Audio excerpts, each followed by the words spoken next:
ശശി തരൂരിലേക്കാണ്. കഴിഞ്ഞ കുറച്ച് ദിവസങ്ങളായിട്ട് ശശി തരൂർ നിരന്തര വാർത്ത, കഴിഞ്ഞ കുറച്ച് ദിവസങ്ങളല്ല, എല്ലായ്പ്പോഴും എല്ലാ ആഴ്ചയിലും ശശി തരൂരിൻ്റേതായിട്ട് എന്തെങ്കിലും വിവാദം ഉണ്ടാകാറുണ്ട്. ഇത്തവണ HRDS ഇന്ത്യ എന്നൊരു സന്നദ്ധ സംഘടന ശശി തരൂരിന് ഒരു അവാർഡ് പ്രഖ്യാപിക്കുന്നു.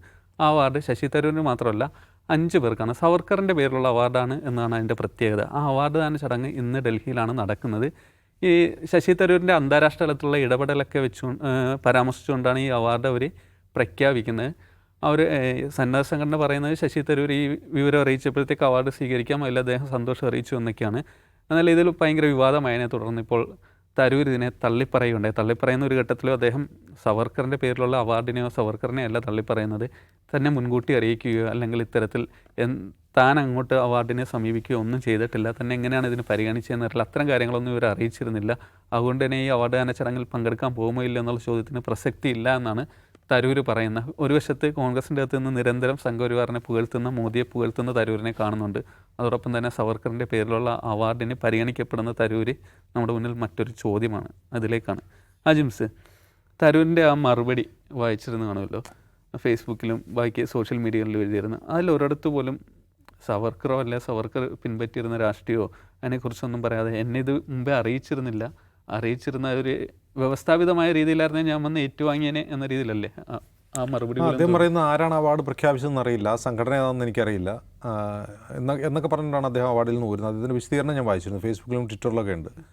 ആരാണ് അവാർഡ് കൊടുക്കുന്നത് വെച്ചാൽ HRDS എന്നാണ് അവരുടെ പേര്, അതൊരു NGO ആണ്. അത് HRDS നിരവധി വാർത്തകളിൽ വന്നിട്ടുള്ളൊരു സ്ഥാപനമാണ്, ഒരു NGO ആണ്. അട്ടപ്പാടി കേന്ദ്രീകരിച്ച് നടത്തിയിട്ടുള്ള ഭവന നിർമ്മാണ പദ്ധതികളിൽ അഴിമതി ഉണ്ടെന്നുള്ള ആക്ഷേപത്തെ തുടർന്ന് വിജിലൻസ് അന്വേഷണം നേരിടുന്ന ഈ സർക്കാർ, പിണറായി വിജയൻ സർക്കാരിൻ്റെ കാലത്ത് തന്നെ വിജിലൻസ് അന്വേഷണം നേരിടുന്ന ആളാണ്. ബിജു കൃഷ്ണൻ എന്നോ മറ്റാണ് അതിൻ്റെ അയാളുടെ ഹെഡ് ചെയ്യുന്ന ആളുടെ പേര്. അയാൾ മലയാളിയാണ്. മറ്റൊരു പ്രധാനപ്പെട്ട കാര്യം, സ്വപ്ന സുരേഷ് കുറച്ച് നാൾ ജോലി ചെയ്തൊരു സ്ഥാപനം കൂടിയാണത് HRDS. അതായത് അവർ ആ കേസും കൂട്ടുമായിട്ടുള്ള സമയത്ത് അവർ ആദ്യമായി ജോലിക്ക് കയറുന്ന അവിടെയാണ്.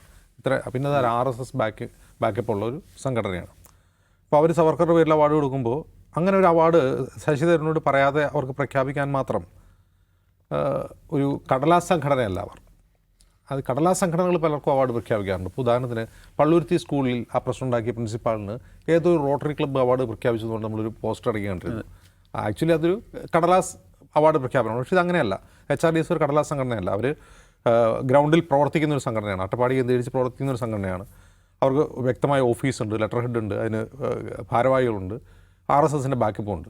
അപ്പോൾ ഒരു കടലാസ് സംഘടന ഒരു അവാർഡ് പ്രഖ്യാപിച്ചപ്പോൾ തരൂർ നിരസിച്ചതായിട്ട് നമുക്കത് തോന്നുന്നില്ല. ഈ HRDS പറഞ്ഞതാണ്, തരൂരുമായിട്ട് നമ്മൾ സംസാരിച്ചിരുന്നു, അതേ അവാർഡ് സ്വീകരിക്കാൻ തയ്യാറായിരുന്നു എന്നാണ് പറഞ്ഞത്. അപ്പോൾ അതിനു മുമ്പ് ഒരിക്കലും വിവാദം ഉണ്ടായിരുന്നു. വാർത്ത പുറത്തു വന്നു കഴിഞ്ഞപ്പോൾ കോൺഗ്രസിൽ നിന്ന് വലിയ തോതിലുള്ള ഹ്യൂ ആൻഡ് ക്രൈ ഉണ്ടായി. അതാണ് അദ്ദേഹം അത് തള്ളാൻ കാരണം എന്നാണ് നമുക്ക് മനസ്സിലാവുന്ന ഒരു കാര്യം. അതാണ് ഒരു കോമൺ സെൻസ്. പക്ഷേ അദ്ദേഹം ആ വിശദീകരണ കുറിപ്പിൽ ഒരിക്കലും സവർക്കറുടെ പേരിലുള്ളൊരു അവാർഡ് എനിക്ക് വേണ്ട എന്ന് അദ്ദേഹം ഒരു വരി എഴുതി വെച്ചിട്ടില്ല. അതാണ് ശ്രദ്ധിക്കേണ്ട ഒരു കാര്യം. മേരാ നാം സവർക്കർ നഹി ഗാന്ധി ഹേ, രാഹുൽ ഗാന്ധി ഹേ എന്ന് പ്രസംഗിക്കുന്ന പാർട്ടിയുടെ നേതാവുള്ളൊരു പാർട്ടിയാണ് അദ്ദേഹം. അദ്ദേഹത്തിന് സവർക്കറുടെ പേരിലൊരു അവാർഡ് എനിക്ക് വേണ്ട, ഇനിയിപ്പോൾ അത് ആര് തന്നാലും ഞാൻ സ്വീകരിക്കില്ല എന്ന് പറയാനുള്ളൊരു ആർജവം, പ്രത്യയശാസ്ത്ര ആർജവം അദ്ദേഹത്തിന് വേണമല്ലോ. ആ ആർജവം അദ്ദേഹം കാണിക്കുന്നില്ല. അതിന് കാരണമുണ്ട്. അത് നമ്മൾ മുമ്പ് പലവട്ടം ചർച്ച ചെയ്തതാണ്. അദ്ദേഹം ഒരു എക്സിറ്റ് പ്ലാനിലാണ്. എക്സിറ്റ് പ്ലാനിൽ സവർക്കർ അവാർഡ് സ്വീകരിക്കാനുള്ള സമയം അദ്ദേഹത്തിന് ആയിട്ടില്ല എന്നേ ഉള്ളൂ. ടൈം മാറിപ്പോയി എന്ന് മാത്രമേ അതിൽ അർത്ഥമാക്കേണ്ടതുള്ളൂ. അതിന് കാരണം കഴിഞ്ഞ ജൂൺ മാസത്തിലാണ് ഞാൻ മുമ്പ് സൂചിപ്പിച്ച ഭരണഘടനയിലെ സോഷ്യലിസവും സെക്യുലറിസവും എടുത്തു മാറ്റണമെന്നുള്ള ദത്താത്രേയ ഹൊസബാലയുടെ ഒരു വിവാദം വരുന്നു. അതിനെതിരെ അതിശക്തമായ വിമർശനങ്ങൾ പ്രതിപക്ഷത്തിൻ്റെ ഭാഗത്തുനിന്നുണ്ടായി, RSSനെതിരെ. അപ്പോൾ ഈ RSSനെതിരെയുള്ള പ്രതിപക്ഷ ബഹളം നടന്നുകൊണ്ടിരിക്കുന്ന സമയത്ത് അഹമ്മദാബാദിൽ ഒരു പരിപാടിയിൽ പങ്കെടുക്കാൻ തരൂരെത്തി. അപ്പോൾ തരൂർ ആ പരിപാടി പങ്കെടുത്ത് പുറത്തിറങ്ങുമ്പോൾ ഇതേക്കുറിച്ച്, സാധാരണ ഈ വാർത്താ അനുസരിച്ച് സ്ഥിരം പണിയാണല്ലോ മൈക്ക് വയ്ക്കുക, ബൈറ്റ് എടുക്കാൻ, തരൂരിനോട് ചോദിച്ചു. തരൂർ പറഞ്ഞ മറുപടി വളരെ വിചിത്രമായിരുന്നു. ഒരുപക്ഷെ why I am a Hindu എന്ന പുസ്തകം എഴുതിയ ശശി തരൂരിൽ നിന്ന് വ്യത്യസ്തമായൊരു, കാരണം വൈ ഐ എം എ ഹിന്ദുവിൽ എന്താണ് ഹിന്ദുത്വയും ഹിന്ദുയിസം തമ്മിലുള്ള വ്യത്യാസം, RSS എന്താണ് ഹിന്ദു മതത്തോട് ചെയ്തുകൊണ്ടിരിക്കുന്നതിനെക്കുറിച്ചുള്ള വളരെ വിശദമായ ഒരു റൈറ്റപ്പാണ് വൈ ഐ എം എ ഹിന്ദുവിലുള്ളത്. അപ്പോൾ ഇദ്ദേഹം പറയുന്നത്, അപ്പോൾ രാഹുൽ ഗാന്ധി ഇതിനെതിരെ പ്രസംഗിച്ചത്, അതായത് ഹൊസബാലയുടെ ഈ പരാമർശത്തിന് രാഹുൽ ഗാന്ധി പറഞ്ഞത് RSS ചരിത്രത്തിൽ ഒരിക്കലും ഭരണഘടന അംഗീകരിച്ചിട്ടില്ല എന്നാണ് രാഹുൽ ഗാന്ധി പറഞ്ഞത്. അപ്പോൾ ഇതിനെക്കുറിച്ചാണ് തരൂരിനോട് അഭിപ്രായം ചോദിക്കുന്നത്. മനസ്സിലാവുന്നുണ്ടല്ലോ. അല്ലാതെ ഹൊസബാലയെക്കുറിച്ചല്ല ചോദിക്കുന്നത്, രാഹുൽ ഗാന്ധിയുടെ പരാമർശത്തെക്കുറിച്ചാണ് തരൂരിനോട് അഭിപ്രായം ചോദിക്കുന്നത്. അപ്പോൾ തരൂർ പറയുകയാണ് RSS ഹാവ് മൂവ് ഓൺ, അതായത് മൂവ് ഓൺ ചെയ്ത് കഴിഞ്ഞിരിക്കുന്നു. അതായത് അവരുടെ പഴയ നിലപാടുകളിൽ നിന്ന് RSS മുന്നോട്ട് പോയിരിക്കുന്നതാണ് തരൂർ പറഞ്ഞത്. ഒരു കോൺഗ്രസ്സുകാരിൽ നിന്ന് അത് പ്രതീക്ഷിക്കാമോ? ഇല്ല. ഇല്ല. അത് കോൺഗ്രസിൻ്റെ നിലപാടല്ല. RSS അവരുടെ പഴയ നിലപാടിൽ നിന്ന് മുന്നോട്ട് പോയിരിക്കുന്നു എന്നൊരു കോൺഗ്രസ്സുകാരൻ പറയില്ല. എന്ന് മാത്രമല്ല, രാജ്യത്ത് പത്രം വായിക്കുന്ന TV ആണ് ഒരാൾക്കും RSS ഭരണഘടനയെക്കുറിച്ചുള്ള അവരുടെ മുൻ നിലപാടിൽ നിന്ന് മുന്നോട്ട് പോയി എന്ന് പറയാൻ കഴിയില്ല. എങ്ങനെ പറയാൻ കഴിയുക? അങ്ങനെ പറയുകയാണെങ്കിൽ സോഷ്യലിസവും സെക്യുലറിസവും എടുത്ത് മാറ്റുമെന്ന് പറയുമായിരുന്നു. സോഷ്യലിസവും സോഷ്യലിസം എന്ന് പറഞ്ഞാൽ ഇക്വാലിറ്റിയെക്കുറിച്ചാണ് പറയുന്നത്. സോഷ്യലിസം ഇക്വാലിറ്റിയെക്കുറിച്ച് വേറെ തന്നെ ഭരണഘടന പറയുന്നുണ്ട്. സാമ്പത്തികമായ ഇക്വാലിറ്റിയെക്കുറിച്ചാണ് സോഷ്യലിസം പറയുന്നത്. സോഷ്യലിസം എന്ന വാക്ക് ഇൻസേർട്ട് ചെയ്യാനുള്ള കാരണം അതാണ്. രാജ്യത്ത് സാമ്പത്തികമായ സമത്വം വേണം എന്ന് കുറേ കൂടി വ്യക്തതയോടെ അതിൻ്റെ പ്രിയാമ്പിളിൽ എഴുതി വയ്ക്കുകയാണ് ചെയ്യുന്നത്. സെക്യുലറിസം എന്ന് ഇൻസേർട്ട് ചെയ്യാൻ കാരണം എന്താണ്? സെക്യുലറിസം എന്ന ആശയത്തിന് വലിയ തോതിലുള്ള ഭീഷണി നേരിടുന്നു എന്ന് തോന്നിയതുകൊണ്ടാണല്ലോ അത് ഇൻസേർട്ട് ചെയ്യുന്നത്. അപ്പോൾ ഇത് രണ്ടും മാറ്റണമെന്ന് RSS പറയുന്നത് എന്തുകൊണ്ടാണ്? അവർ സെക്യുലറിസത്തിനെതിരാണ്, അവർ ഇക്വാലിറ്റിക്ക് എതിരാണ്, എല്ലാ തരത്തിലുള്ള ഇക്വാലിറ്റിക്ക് എതിരാണ്. എന്ന് മാത്രമല്ല, ഈ ഭരണഘടനയെക്കുറിച്ച് MS ഗോൾവാർക്കർ എന്താ പറഞ്ഞത്? ഈ ഭരണഘടനയിൽ ഭാരതീയമായ ഒന്നുമില്ല, മനുസ്മൃതിയെക്കുറിച്ചുള്ളൊരു പരാമർശവുമില്ല. അതിനർത്ഥം എന്താണ്? മനുസ്മൃതി എന്തിനെക്കുറിച്ചാണ് പറയുന്നത്? സമൂഹത്തിലെ ജാതീയമായ വേർതിരിവുകളെക്കുറിച്ചും ഓരോ ജാതി വിഭാഗങ്ങളും ചെയ്യേണ്ട ജോലികൾ എന്താണെന്നതിനെക്കുറിച്ചും ജാതി വിഭാഗങ്ങൾ പരസ്പരം പാലിക്കേണ്ട ആചാരമര്യാദകൾ, പാലിക്കേണ്ട അകലങ്ങളെക്കുറിച്ചുമാണ് മനുസ്മൃതി പറയുന്നത്. അതേക്കുറിച്ചൊന്നും ഭരണഘടനയില്ലാത്രേ എന്ന് പറഞ്ഞ RSS ഭരണഘടനയെ അംഗീകരിച്ചുകൊണ്ട് മൂവ് ഓൺ ചെയ്തു എന്ന് ശശി തരൂർ പറയണമെങ്കിൽ തരൂരിന് കാര്യമായ ഗ്രഹണം ബാധിച്ചിട്ടുണ്ട്. ആ ഗ്രഹണം നമ്മളിപ്പോൾ കാണുന്ന ഒരു ഭാഗിക ഗ്രഹണമാണ്. ആ ഭാഗിക ഗ്രഹണത്തിൻ്റെ ഒരു ടൈം ലാപ്സ് ആണ് നമ്മളിപ്പോൾ കണ്ടുകൊണ്ടിരിക്കുന്നത്. കുറച്ചുകൂടി കഴിയുമ്പോൾ അത് കുറേ കൂടി വ്യക്തമായൊരു ഗ്രഹണമായി മാറും. ആ ഗ്രഹണം എപ്പോൾ നടക്കുമെന്ന് തരൂരാണ് തീരുമാനിക്കുക. കോൺഗ്രസ് അത് തീരുമാനിച്ചിട്ടില്ല. ആ ഗ്രഹണം എപ്പോഴെങ്കിലും നടന്നോട്ടെ എന്ന് കോൺഗ്രസ് തീരുമാനിച്ചിരിക്കുകയാണ്. ഞങ്ങളായിട്ട് ആ ഗ്രഹണം ഓപ്പറേറ്റ് ചെയ്യുന്നില്ല എന്നാണ് കോൺഗ്രസ് തീരുമാനിച്ചിട്ടുള്ളത്. അത്രേ ഉള്ളൂ. നിഷാദ്, നമുക്കറിയാം തരൂരിന് അറിയാത്ത ആളൊന്നുമല്ല സവർക്കർ എന്നുള്ളത്. ഈ കോൺഗ്രസ് അതിൻ്റെ ഒരു വിശാല ജനാധിപത്യ ബോധം പറഞ്ഞിട്ട് എത്ര നാൾ ഇതണക്ക് തരൂരിനെ പുറത്താകാതെ നിർത്തും? അത് ഓരോ ദിവസം ചെല്ലുന്തോറും തരൂരിന് കൂടുതൽ അനുകൂലമായിക്കൊണ്ടിരിക്കുകയല്ലേ? ഒന്നാമത് ഈ പ്രത്യയശാസ്ത്ര വ്യതിചലനം എന്നൊക്കെ പറഞ്ഞ ആളുകളെ പുറത്താക്കാൻ കഴിയും വിധം ദൃഢമായിട്ടുള്ള ഒരു സംഘടനാ സെറ്റപ്പൊന്നും കോൺഗ്രസിന് ഇല്ല എന്നത് കാണേണ്ട കാര്യമാണ്.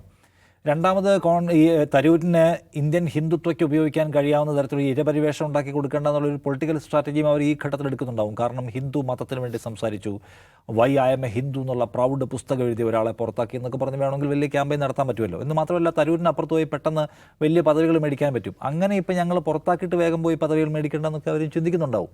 അപ്പോൾ തരൂരിൻ്റെ കാര്യത്തിൽ കേരളത്തിലെ ആളുകൾക്ക് കൃത്യമായിട്ട് പിക്ചർ കിട്ടിക്കഴിഞ്ഞു.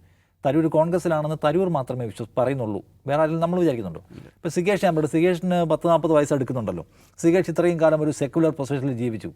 സിഗേഷിന് സവർക്കർ അവാർഡ് കൊടുത്തേക്കാമെന്ന് ഏതെങ്കിലും ഒരു സവർക്കറിനെ കൂടി കക്ഷി തീരുമാനിക്കുമോ?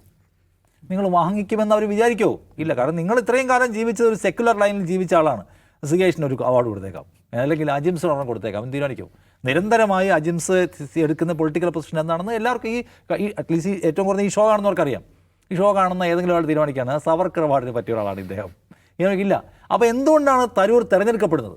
തരൂർ തിരഞ്ഞെടുക്കപ്പെടുന്നതിൻ്റെ ഏക റീസൺ എന്ന് പറയുന്നത് തരൂർ ഇത് കൊടുത്താൽ വാങ്ങിക്കും, തരൂർ നമ്മുടെ ആളായി കഴിഞ്ഞിരിക്കുന്നു. ഇനി സവർക്കർ അവാർഡ്, പിന്നെ കുറച്ച് കഴിയുമ്പോൾ RSSൻ്റെ സ്ഥാപക നേതാവിൻ്റെ പേരിലുള്ള അവാർഡ്, പിന്നെ ഗോൾവർക്കർ അവാർഡ്, പിന്നെ ഹെഡ്ഗേവാർ അവാർഡ്, ഇങ്ങനെ പലതും കൊടുക്കാൻ പറ്റുന്ന ഒരാളായിട്ട് അവർ കാണുന്നു. അത് അദ്ദേഹം ഇന്ന് വെളിപ്പെടുത്തുകയും ചെയ്തു. സവർക്കറിനോട് അദ്ദേഹത്തിന് രാഷ്ട്രീയ വിരോധമൊന്നുമില്ല എന്ന് അദ്ദേഹം വ്യക്തമാക്കുകയും വാങ്ങാനുള്ള അദ്ദേഹത്തിൻ്റെ സന്നദ്ധത അറിയിച്ചു. എന്തോ ഒരു ചെറിയ ക്ലാരിറ്റി ആൻഡ് ക്ലറിക്കൽ ഇഷ്യൂ മാത്രമേ അദ്ദേഹം ചൂണ്ടിക്കാണിച്ചിട്ടുള്ളൂ. അപ്പോൾ ഒരു കാര്യം വ്യക്തം, മലയാളി തരൂരാരാണെന്ന് മനസ്സിലാക്കി കഴിഞ്ഞു.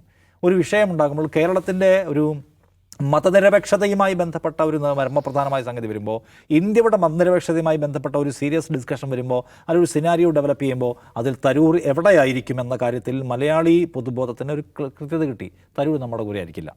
നമ്മളിതിനെ ഒരു മതനിരപേക്ഷ ജനാധിപത്യ റിപ്പബ്ലിക് ആക്കാൻ പോരാടിക്കൊണ്ടിരിക്കുകയാണ്. കോൺഗ്രസ് പോരാടിക്കൊണ്ടിരിക്കുകയാണ്. കോൺഗ്രസിൻ്റെ തലപ്പത്തുള്ള രാഹുൽ ഗാന്ധി നിരന്തരം ഭരണഘടന ഉയർത്തിക്കൊണ്ട് RSS ആണ് ഈ രാജ്യത്തെ ബാധിച്ച പ്രധാനപ്പെട്ട പ്രശ്നം എന്ന് പറഞ്ഞുകൊണ്ടിരിക്കുകയാണ്. ആ ഫൈറ്റിൽ തരൂരില്ല. അത് ക്ലാരിറ്റി വന്ന കാര്യമാണ്. തരൂർ ഇപ്പോൾ ടെക്നിക്കലി അദ്ദേഹം ഇവിടെ ഈ ബോഗിയിൽ നിൽക്കുന്നു എന്നൊക്കെ വെറുതെ കാണാമെന്ന് ഒഴിച്ചു നിർത്തിയാൽ തരൂർ പോയി കഴിഞ്ഞു. ഒരു മനുഷ്യൻ ആശയപരമായി പോയി കഴിഞ്ഞാൽ പോയില്ലേ. നമ്മളിപ്പോൾ തൃശ്ശൂർ മേയറുടെ കാര്യം പറയാം, MK വർഗീസ്. അദ്ദേഹം പറഞ്ഞു വരുമ്പോൾ LDFൻ്റെ മേയറാണ്, പക്ഷേ അദ്ദേഹം നിൽക്കുന്ന എവിടെയാണ്? അദ്ദേഹത്തിന് ഏറ്റവും ഇഷ്ടം സുരേഷ് ഗോപിയാണ്. സുരേഷ് ഗോപിയെ ജയിപ്പിക്കാൻ വേണ്ടി പണിയെടുത്തുള്ള ആളാണ്. സുരേഷ് ഗോപിക്ക് വേണ്ടിയുള്ള വർത്താനാണ് അദ്ദേഹം പറഞ്ഞുകൊണ്ടിരിക്കുന്നത്. ഇവരുടെ ഒന്നും കൺട്രോളല്ല. ഇടയ്ക്ക് CPI കിടന്ന് പറയും അദ്ദേഹത്തെ പുറത്താക്കണമെന്ന്. ഇപ്പോൾ തരൂരിനെ പുറത്താക്കണമെന്ന് വേറെ ആൾക്കാർ ആവശ്യപ്പെടുന്ന പോലെ.